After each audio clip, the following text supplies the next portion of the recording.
So welcome to this education session. I'm Simon Lukowski.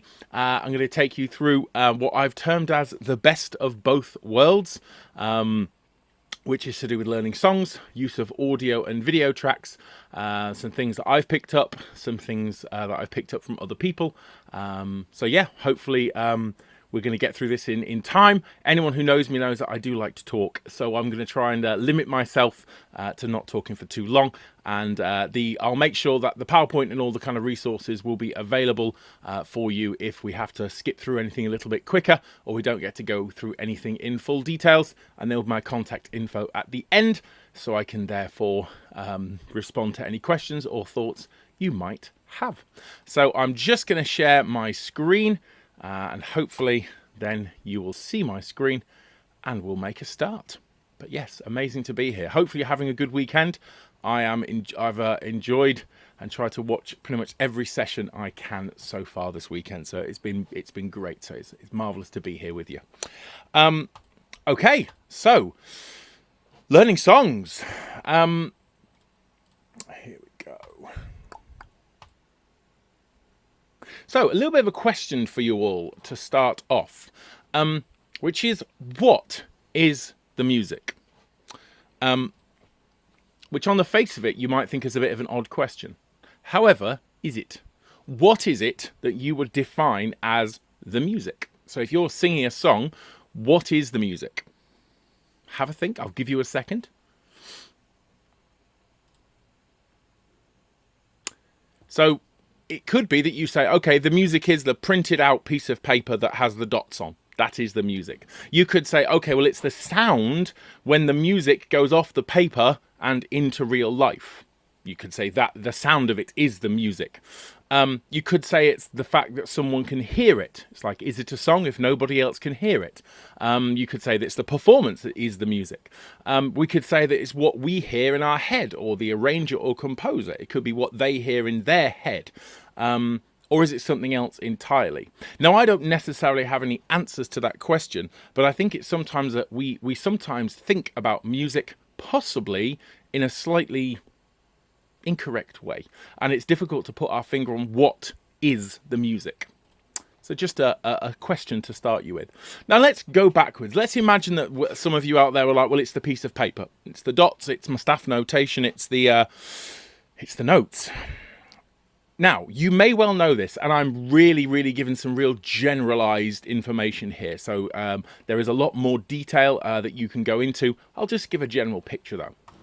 So staff notation, as we call it, or that written form of music that most of our barbershop music is in, was invented by an Italian monk in a village called Arezzo. So they called him Guido de Arezzo in about 1025. So coming up for 1,000 years ago. Now, the reason he did this was that young monks, they were struggling to orally learn the huge amount of plain chant, the huge amount of songs, those sung prayers that they had to learn. They obviously prayed a lot, lots of multiple times each day, and they therefore had a huge amount of music to learn. And especially when music began to add in initially simple harmonies, that therefore it became more difficult. And these young monks were really struggling to learn it. So he basically came up with the idea to help young monks do this. Now, previously, something called neumes had existed.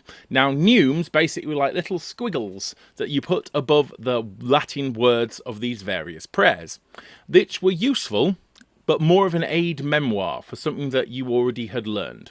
So in the same way that you may well have your own kind of little mini graphic notation you might put on things, you might have, again, if you're in kind of choirs and things where they don't maybe give you scores for everything, you may well have your own little kind of form of graphic notation, but it's really to help remind you what that bit does or which direction it goes up or down at that point. And neumes were therefore useful, but only really to tell you and remind you what a piece of music did that you'd already learned.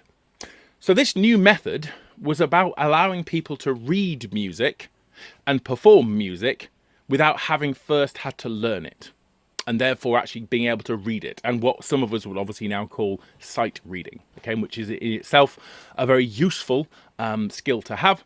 But again, yeah, so there's quite a lot more detail there, but that's kind of where staff notation came from, and it evolved up to about 1700, and then it really hasn't done much changing since about 1700. So the format of music we learn with our treble and bass clef notation, all that stuff, we're about 300 years old. So Guido di Arezzo solved the problem. So it's going to be a very short session because all we need to do is to read the music and then we just sing the music. That's it. It's done. I'd like to play you something. I've purposely chosen non-barbershop. I'm going to play you this and hopefully you can hear the sound. I'd like you to look at, if you were listening to this, but then when you look at it, what do we notice? All these people are actually reading music from iPads because it's technological. And I'll explain a little bit more about this in a second. We'll just listen to a minute or so of this. Here we go.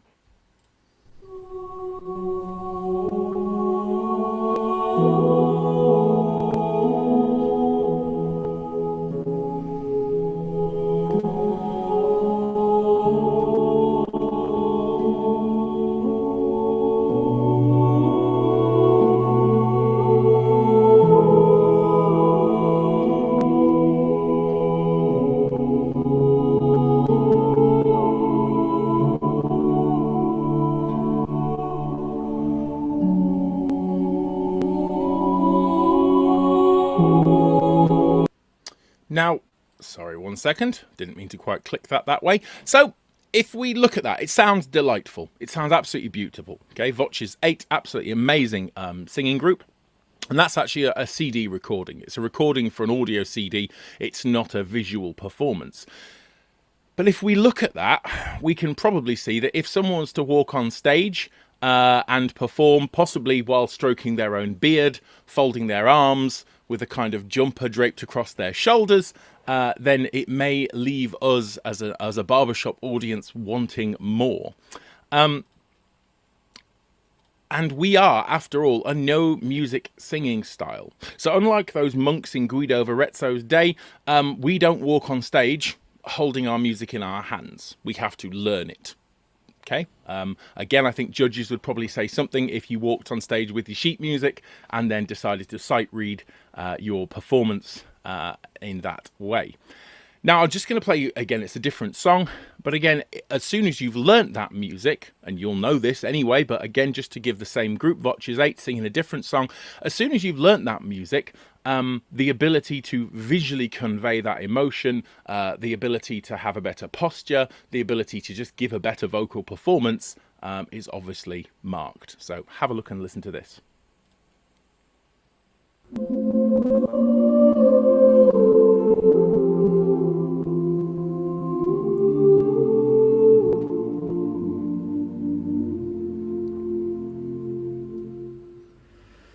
Tell me where is the road I can call my own, that I left, that I lost so long ago. All these years I have wandered, oh, when will I know there's a way, there's a road that will lead. Okay, so I know which one I would rather watch. If I was going to listen and I was shutting my eyes and didn't have anything to look at, I know which one therefore is visually more engaging. And again, this group are very visually engaging and they're great. So again, the first one was them doing a CD recording, at which point doesn't necessarily mean they have to be, looking out to an audience. But we can't hold on to that music. And even if we could, we have some issues with barbershop. And again, we have some issues with singers. One of the main things I like doing is trying to get new people singing barbershop. And you may well be out there and having had these following questions, that if you were to present a person who's not sung barbershop before with a piece of barbershop music like this is obviously the Max Q track, Put Your Arms Around Me Honey. what is it that they'd need to have prior knowledge of? If you were just to place this in their hands, what would they need to already know? Well, let's have a think. They'd need to understand treble clef. They'd need to understand treble clef with the 8 underneath, which means it's written as one thing and sung an octave lower. They'd need to understand bass clef. They'd need to understand key signatures and what that means about, or in this one with 3 flats, it's, you know, it's an E flat major, and that therefore you'd need to have B flats, E flats, A flats, even though they might not be written as there. You also have to understand accidentals and the additional flats or naturals or sharps that you may get in a piece of music. And the fact that accidentals run out after a bar, so it may you may well have a note which looks the same as the previous one, but it's not exactly the same. And so many things we expect singers to therefore know. Key changes and modulations. How many times have you sung a song where it looks like the exact same note, but the keys change, so it's now a semitone higher or a semitone lower than what looks visually to be the identical note? Rhythmic duration. Again, one of the things that got me as a music reader when I started singing barbershop was the fact that rhythmic duration is more of a suggestion than an order, which was definitely a new one on me. But we expect them to understand what the rhythms of music are. We expect people to therefore kind of have an understanding of time signature. In this case, it's common time, 4/4 crotchet beats per bar, but we expect them to understand that. And again, tempo markings. We expect them to have an idea about what crotchet equals 1/4/5 means, which is a lot, isn't it? It's an awful lot we expect actually singers. And actually at some point, again, more so with my community choir, a lot of the time is people say, I'm not a very good music reader, or I'm not a music reader. Can I still sing with you? Okay. And from my point of view, I always say yes, because it's my job to therefore try to make sure that anyone, again, learning to read music is a really good skill, but I don't want to wait until someone can already read music before they can actually sing, because I don't think necessarily that they should be mutually inclusive. So, where do we go from there? Is a score the best way? If the aim of notation is to replicate the composer or arranger's intention, then is a score the best way to do that? Now, some of you may well at home be nodding your head and say, yes, a score is 100% the best way to do things. Some of you may be shaking your head and go, no, it's not. Again, this is a discussion, but again, you can ask questions if you want, or put thoughts in the YouTube chat. If our monk friend Guido of Arezzo had been around now, what may he have done to chosen to solve this problem that he found with people not being able to learn music as easily by listening to other people singing it and then singing it themselves? Okay, what might he have done? Well, one thing is, again, that looking at that learning by ear. Now, the idea, just to let you know, there was some research conducted in 2012 where some students who played instruments, it was instrumental students. One group of instrumental students learnt from only audio recordings. One group learnt from only staff notation. Okay, there wasn't a blended approach. And again, we'll talk about that later, the idea of a blended approach. And what they found was that the group audio only group scored better. ABRSM, by the way, is the Associated Board of Royal Schools of Music. Their oral test, which required a played response, actually the people who did audio only did better, slightly better in all those criterions, and the improvements and the learning lasted longer if you'd learnt by ear than therefore to those who learnt only by notation. So this is when you take the score away. Again, when you take the score away, if you've learnt by score, you're potentially slightly not holding onto that information as well as if you've learnt that same amount of information by ear. It was small, but it was, they said, statistically significant. So therefore, audio tracks, therefore. So we're almost going backwards there. It's like saying, okay, well, we've tried out scores. Let's see what we can do with audio tracks to help our singers to learn. Again, I'm assuming the majority of you have heard audio tracks before. If we take the song that was there on the score, Put Your Arms Around Me, Honey, this is just a learning track for this song. So I'll just play the first 20 seconds and see if this might help. Here we go.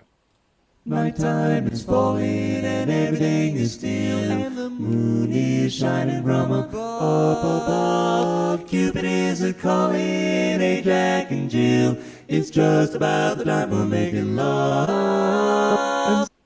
Okay, so I'm going to let you say these things at home, but what would be the positives of audio tracks in general, but possibly that audio track, as opposed to if you gave that audio track, and obviously part predominant audio track for that song, to a singer, instead of just giving them the score, what would be the positives of that?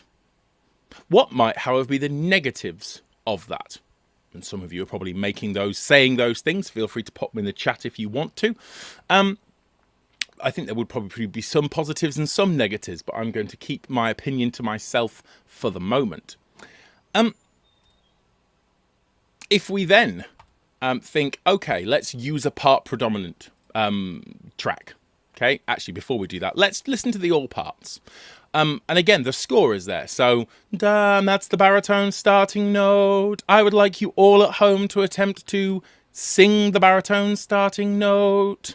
Okay, there's your baritone starting note. It starts straight away. Good luck. Give it a go. Nighttime is falling and everything is still, and the moon is shining from above. Cupid is a-calling, hey Jack and Jill. It's just about the time we're making love. Now, I'm going to be honest. When I've tried to do that, even as a music reader, I struggle with this baritone part. I struggle to sight read the baritone part for a start, but actually the baritone part jumps around a lot in this intro and is quite difficult to therefore get hold of, especially over the all parts.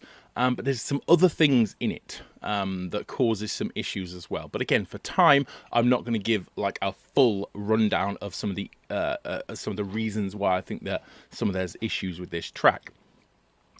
But if we therefore say, well, problem solved, I'm going to say that it's not problem solved at the moment, because what are the problems with an audio track? Okay, now this audio track, there's nothing wrong with it. Again, there's lots of audio tracks like this, and again, it gives us the notes. But what things might we want? What things might we want extra on top of that to really learn a song? It doesn't give us interpretation, really. It doesn't give us breathing points. It doesn't really help us as much when parts are moving. Again, especially if baritone parts going above the lead, tenor part coming below the lead, all those tricky things, which are the ones that our singers and us, we get wrong. They're the things that we hear on a guide track and we go, oh yeah, I must be singing that part. Oh no, that's the tenor's note. It's all those things. And again, balancing songs based on the above. Okay, when you're above someone's part, you sometimes want to do all sorts of different vocal things, and actually sometimes audio tracks make that quite difficult, especially audio tracks that may well be a little bit more processed, a little bit more pitched, and kind of slightly you can hear the processing a little bit more. And again, those quality of those tracks. Again, I could learn the song with those tracks. Okay, but we're looking at kind of what we can do to best equip us to learn songs. Okay, so. Looking at time. Yeah, okay. I'm going to speed up a little bit. Now, the blended approach is, this is my opinion. This is my opinion, and I will just say it's my opinion, but it's what, as a director, I would want from my audio tracks, and as a quartet singer, what I would want from my audio tracks. First and foremost, quality of those tracks should be as good as you can get them. Okay, we spend a lot of money potentially on custom arrangements. We spend lots of time picking the songs we want. We should therefore want to get the best tracks that we can. And again, in this country, we're very blessed because we've got a lot of really good audio track makers. Interpretation and breath points. Okay, again, it's great in getting the interpretation and breath points you want. Again, you will know if you get a guide track where it doesn't put the breath point where you want to put it, it's really difficult because you want to put a breath there, but there isn't one in the track, and therefore it affects your learning. If, again, differences in phrasing and you want to slow down, but the track doesn't slow down, especially in choruses, your singers will learn it wrong, and you'll spend half of your time in rehearsals telling them to, yes, listen to the notes of the guide track, but can you just ignore the phrasing, please? Which is very difficult to ignore one thing while paying attention to another. And again, a lot of time is spent in rehearsal undoing the mistakes of learning guide tracks wrong or learning them correctly, but then the director decides that's not what they want in the phrasing. Phrasing musicality be evident in your tracks. Again, if you've got, there's lots of audio track makers. I make audio tracks, but there's tons of people in this country and in other countries who do great audio tracks. Have a good relationship with them. Let them know what phrasing musicality you want, planning your breath points when you send those things across. See if they can kind of put those things in your tracks for you. They should be enjoyable to listen to. If you wouldn't listen to a guide track on its own for enjoyment, it's going to be quite difficult to learn that song. Okay, if it's not pleasurable to listen to the guide track of the song you are trying to learn, then you're not going to want to listen to it. You want to actually listen to it. So I have done that little intro. I've recorded a guide track for that, which I'll play in a second, but I am trying to catch up some time so I can get to the end of this. Again, PowerPoint will all be there for you. So I will just play you the beginning of this track. Now this part here is the oral learning method. Again, part of it is taken from other people who've talked to me about learning songs using guide tracks, oral learning. There's also some visualization stuff in there. Again, it's all quite brief because we have got obviously a short time to do this. But again, if you're interested in more conversation or any information, do feel free to get in touch with me. So I'd like you just to have a listen to this all parts track. And again, I'd like to shut your eyes. Again, listen at least 3 times. We're not going to do that now, but listen 3 times, okay, to a section of a song, and don't sing. The worst thing, in my opinion, you can do is attempt to sing before you actually know what you're doing. Okay, now if you have a score, you may well be looking and listening, but at the same point, depends how good your sight reading is, depends on what the tracks are doing, depends on all those different things. As soon as you've done things more than 2 or 3 times incorrectly, you're going to be putting them in that long-term memory, and it's going to be a nightmare to get rid of it.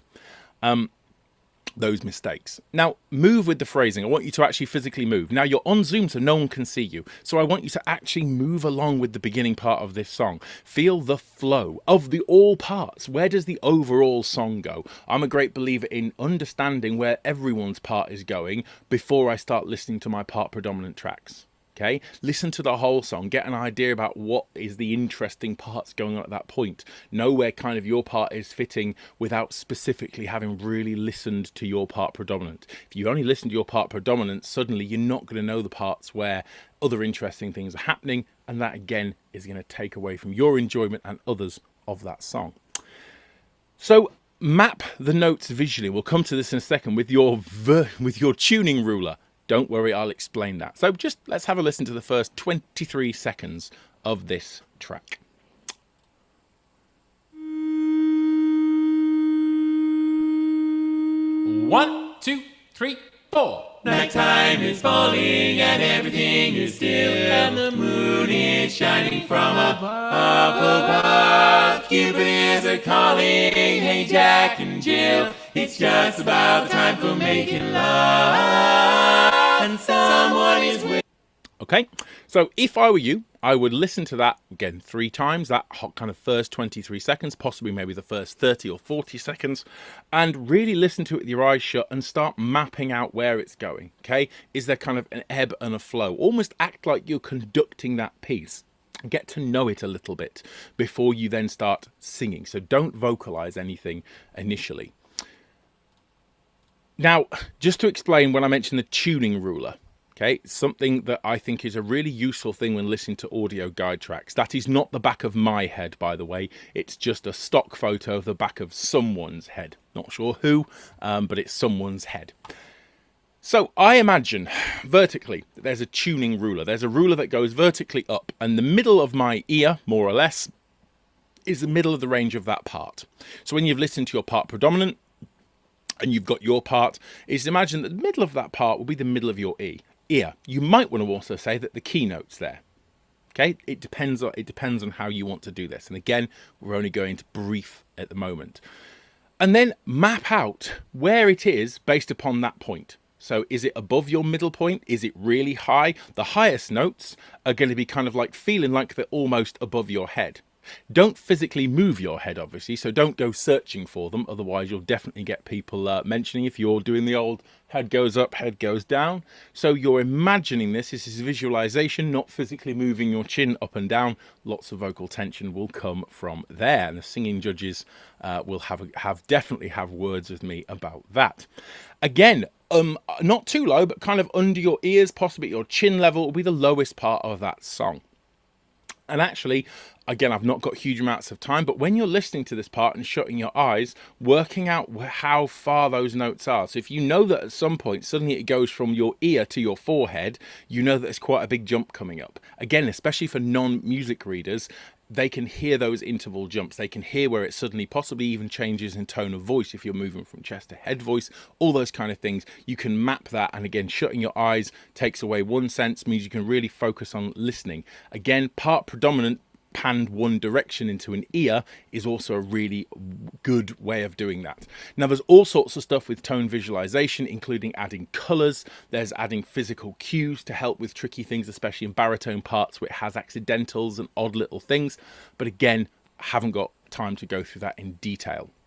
So again, want any more information, please let me know. But again, when I say tuning ruler, that's what I mean. I don't mean actually get a ruler.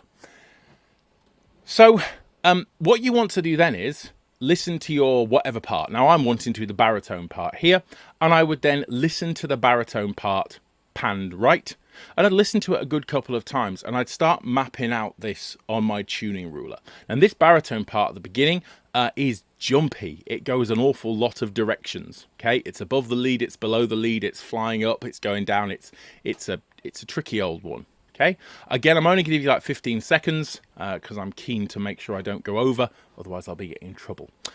So let's have a listen to the baritone panned right. See if you can listen that. Maybe shut your eyes and see if you can start placing that, even if you're not a baritone. And again, come back to this and practice, because it is a really good way of learning.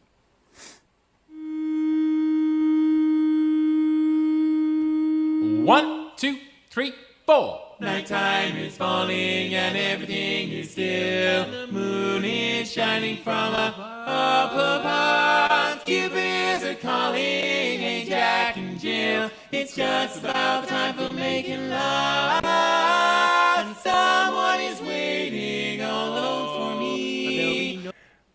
Hopefully you can kind of, again, it's all in the PowerPoint if you want to spend a bit more time, and it's a great chart. My first barbershop love this song was back in 2007. Before I started singing barbershop, I had heard this on the internet and I loved it. But you can hear that it's very jumpy, but you can begin to know where the jumps are. You can plan, oh, that point it jumps here, and you can hopefully begin to work out your own little tuning ruler. And again, that visualization I find is really useful for really putting together and giving you your own kind of visualization graphic score. So do try that out. Again, split into sections. Okay, and again, don't always start from the beginning of a song. Try to start from later on in a song. Split your songs into sections and listen to and learn the different sections. And then you want to spend time putting sections together. So you want to be, logical with your, me saying this, I'm not a particularly logical person, but you want to be logical in your song learning so that it sticks. Now, there's other things. When you start singing along, and again, you'll know this, at this point, especially if you're not holding a score, if you're only going audio track, one problem is if you can sing the wrong words. So one thing to look at this is to sing kind of mostly vowel sound. Okay, when you start singing along with your baritone part, sing, or whatever part it is you're singing along with, try and kind of just singing the vowel sounds, or like 80% vowel, and really don't worry about the actual word that's there, initial vowel sound, because you're mapping this out, and the guide track will actually be doing the correct words. Again, you start singing the words wrong, especially those little words, the and it and of and he or she, or all these different things, they will trip you up moving forwards. I'm not going to play that and do that now, but for that baritone part, instead of nighttime is falling and everything is still, if you didn't know the exact words, but you could literally vowel it. Nighttime is falling and everything is still. So you can kind of go with that, and you've kind of got your tuning ruler, and you're changing the vowels and a little bit of the words, and as you're singing along with your guide track, it will have the words there. and you can get towards that. Okay.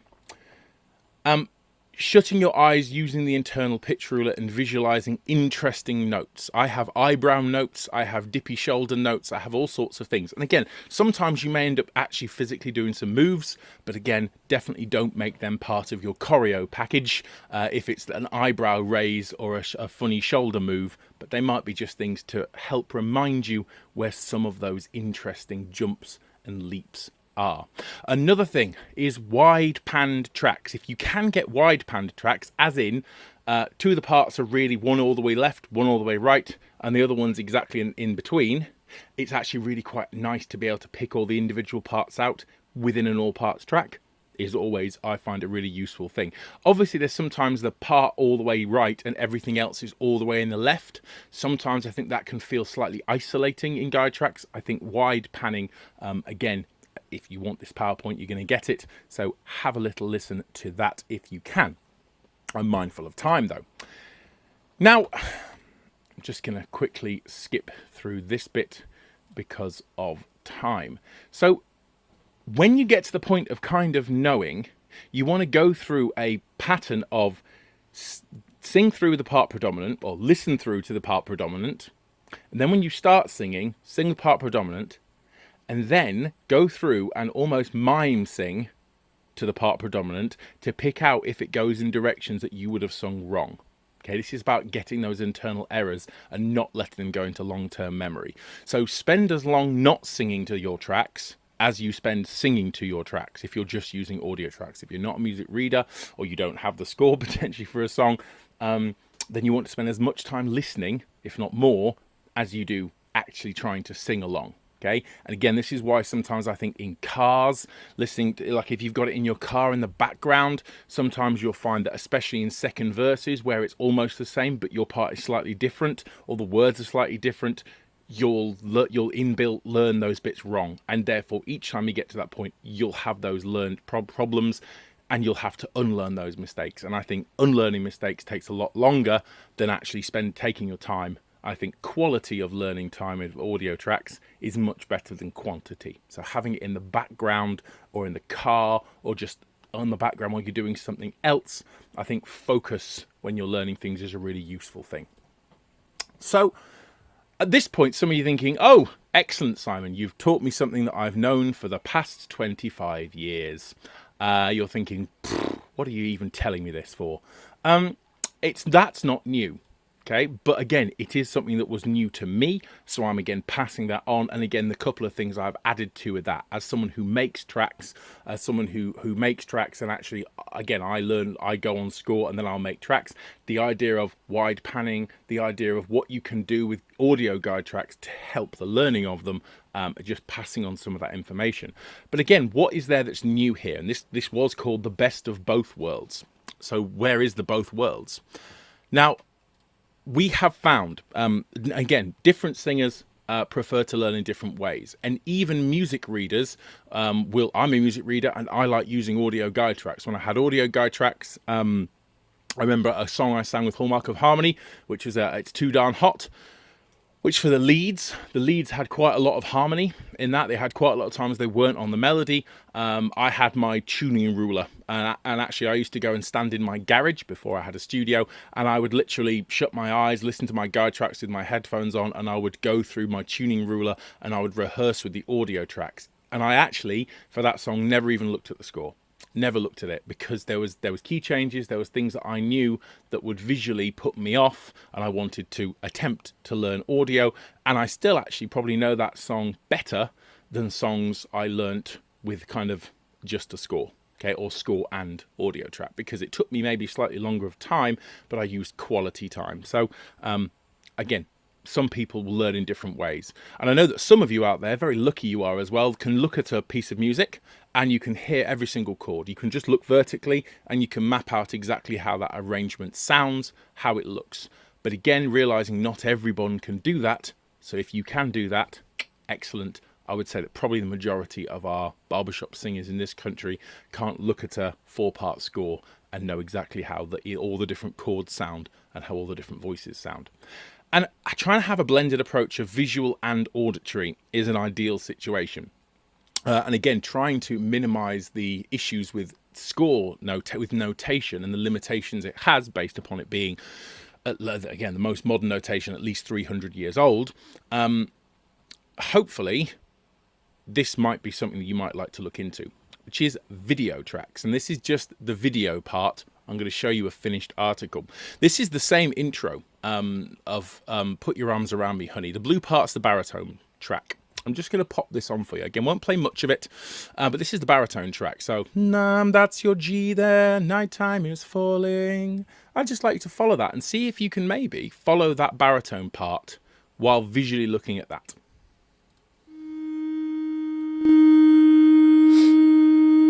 One, two, three, four. Nighttime is falling and everything is still, and the moon is shining from up above. Cupid is a-calling, hey Jack and Jill, it's just about time for making love, and someone is waiting all for me. There'll be no more hesitating, gotta go and see. Say hi. Okay, again, I'm not going to play too much. Now, hopefully, you can see why that might be useful within all parts. It is all parts, but you can visually see, again in blue, the baritone part, that's kind of shinier and brighter than the other parts. You can actually begin to see that. And again, because it moves at the same time, you can visually see that, but you're still really, I would say that's kind of like 60 or 70% audio, and just the last little bit just helps you a little bit. I suppose it's a bit like those neumes as an aid memoir, but I think this is quite useful for learning. Another thing that video tracks can do, here's the lead baritone duet for this part. Now, green is the baritone this time. Green is the baritone, and you can see that this, I would say, is quite a challenging lead baritone duet. A fun one that I would love to sing. I've not ever sung this song before, but just have a listen. One, two, three, four. Nighttime is falling and everything is still, and the moon is shining from above. Cupid is a-calling, hey Jack and Jill, it's just about time for making love.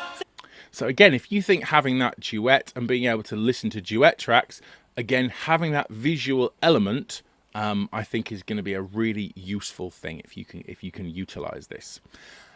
You can also do the same thing, and I won't play this one, but this is a part missing audio track, but then the actual baritone part is still there. So this one is the one that I would therefore be able to use. So that's like something, especially, and a lot of this comes from the idea of lockdown and online and virtual rehearsals. Although I started coming up with these actually before we went into COVID. But if you imagine this is a part missing, you've still got your part visually there, so you can kind of follow everything and kind of, you can see where those parts are, you can feel where those things are a little bit better. Now, I'm okay on time at the moment. So the finished article, okay, and what I want is to give blended approaches to my groups. Now, I'm one of the founders and director of Lux Acapella, who actually did a song this weekend. And we did When She Loved Me. So I'm just going to play the beginning of like a finished article. Now, there's things that you can do with these video tracks, okay? And you can include the score. You can also include a conductor. So again, and this is all free video editing software. Again, the actual making of the guide tracks and the actual video part of the colored boxes, again, you need to have someone who has software, but there are a couple of different software packages that can do this. And again, if your guide track person has the ability to do this, then again, do ask them if they can do this. It is a very useful thing. Again, many of you will have heard of the Collective, and it's something that all the Collective songs that we do have video tracks in this way. But yeah. So just have a quick listen to the beginning of this. Oh, whoops-a-daisy. My apologies. I clicked onwards. So this is kind of what would be a video guide track. Now, if you're wondering why is the score in a different key than the actual video guide track, score's in men's key, guide tracks in mixed key. Don't worry. Have a listen.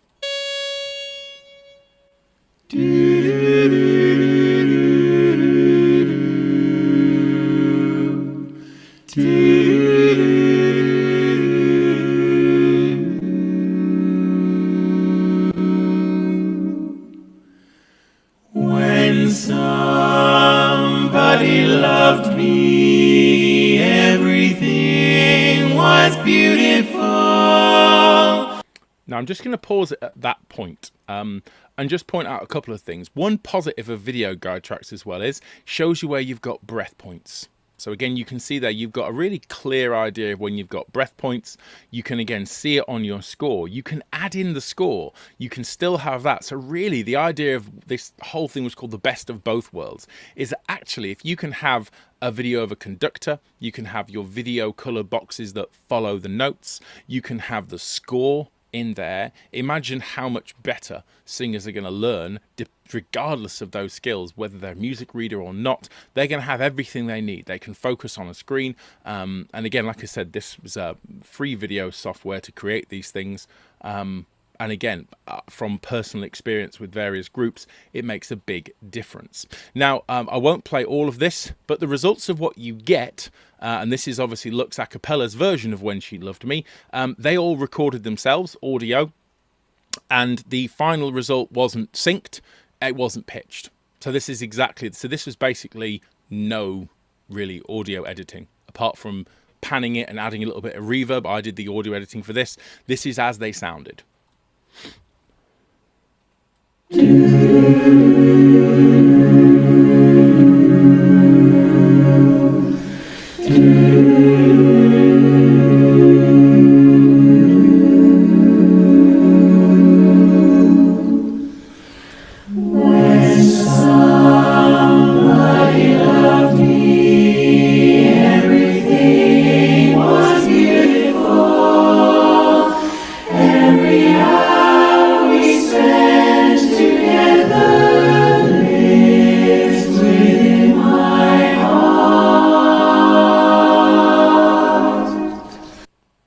So, again, if you get a chance to look at the previous slide with the whole track on.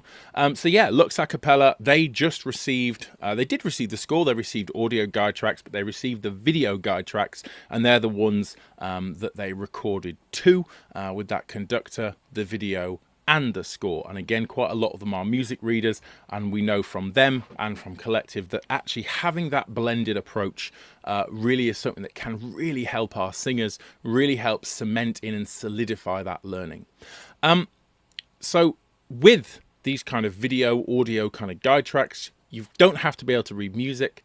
You combine oral and visual, which means it depends on which type of learners, although visual, audio, kinesthetic styles of learning has been slightly debunked over the years. Again, music teacher, so I've gone through many different educational theories that have been slightly debunked, but again, people like learning by ear, people have visual and they like learning by both, and actually why not give visual and audio? It helps correct phrasing and timing, and again, even if you don't do video tracks, get your guide track makers to put in the phrasing and the breath points that you want.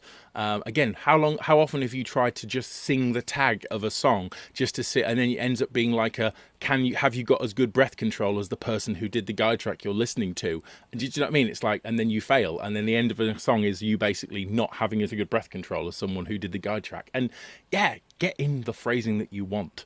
It makes a massive difference. Again, one thing you can do, this works in a live singing environment. If you are lucky enough or you can buy a simple little projector, if you set a little projector up, you can actually have a video guide track running on mute. So you can actually give a pitch, and then the actual can run, and then you've got a visual thing which can help, especially if you've got a conductor there. It helps also if you have a conductor track on a video, but your conductor is not conducting your group. Then at that point you can actually learn to sing conductorless, which again is a thing that some groups are doing, singing without a conductor. The more you can practice it that way, the better.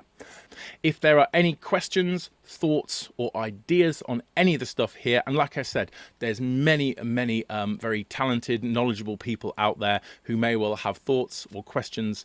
If you do, please feel free to give me an email or a phone call. Hopefully it's been useful, and again, it is really a way of making singers of all kind of abilities be able to sing and learn better, so they don't have to be holding on to their music all the time, and again, they can actually learn songs, they remember them, and they don't actually then have to keep on going back to the tracks, going back to the score, unlearning, relearning, unlearning, relearning. Learn it once, learn it right, make sure they enjoy listening to those tracks.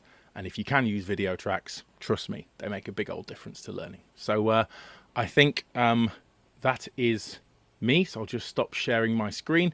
I'll make sure that the PowerPoint presentation is made available to you all. The free software, as in to make the blended videos together, I just use OBS Studio. OBS Studio is a free software. The software I use to create the video tracks, I use Cubase Pro 10. And again, although that, Melodyne would do a similar thing, but again, that is obviously a bit more costly. But again, if you're getting guide tracks, and again, like I said, you spend quite a bit of money on custom arrangements, on choosing the correct thing, on stage wear, and all the other things that you put your subs into, actually making sure that your singers have the best learning materials to learn the song, and after all, that's what people are hearing, is going to save you a lot of time and make sure that the quality of your product, so to speak, is going to be better for it. So OBS Studio is what certainly I use to put those videos together, with a combination of just simple screenshots, a webcam of a conductor, and then I use Cubase Pro 10 to do the actual video tracks. So yeah, if anyone wants any other information, please let me know. And at the end of the day, all we want to do is sing our songs as well as we can, learn them as well as we can, and make music together, hopefully very soon. So thank you very much, folks, and I'll hopefully see you soon, and enjoy the rest of your weekend, and keep on singing.